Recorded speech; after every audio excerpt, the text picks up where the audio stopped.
يا أيها المدثر قم فأنذر وربك فكبر وثيابك فطهر والرجز فاهجر ولا تمنن تستكثر ولربك فاصبر فإذا نقر في الناقور فذلك يومئذ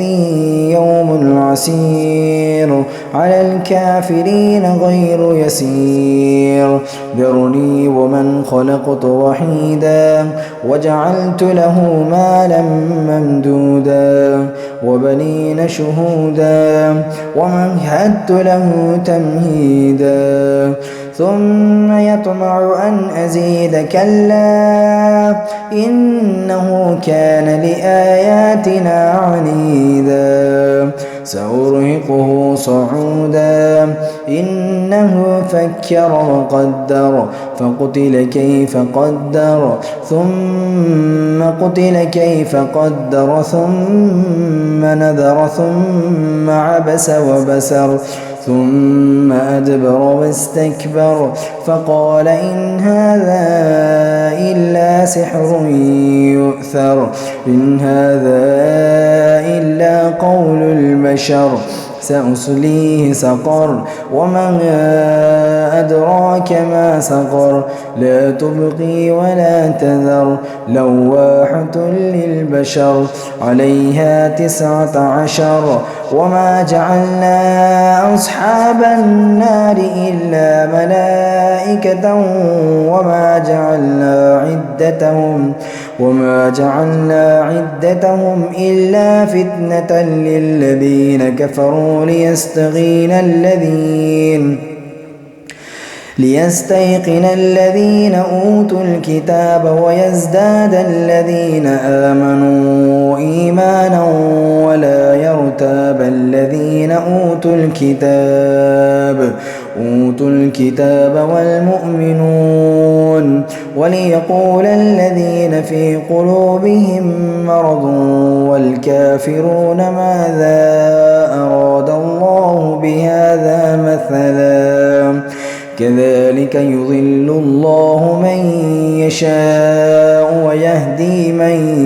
يشاء وما يعلم جنود ربك إلا هو وما هي إلا ذكرى للبشر كلا والقمر والليل إذ أدبر والصبح إذا أسفر إنها لإحدى الكبر نذيرا للبشر لمن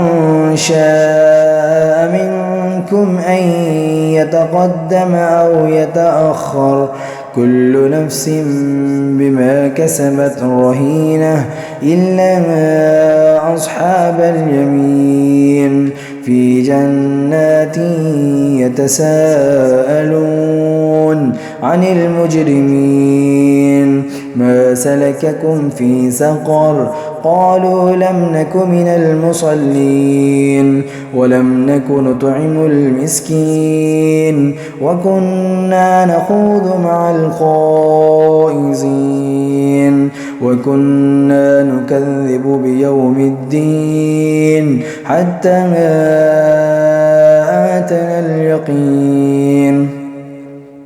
حتى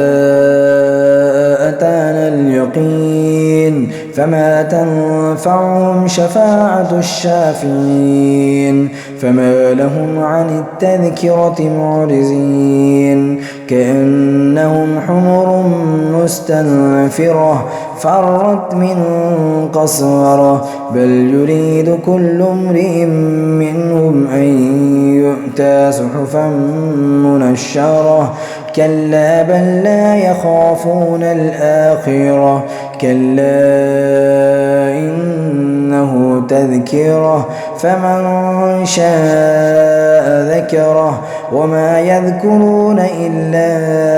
أن يشاء الله هو أهل التقوى وأهل المغفرة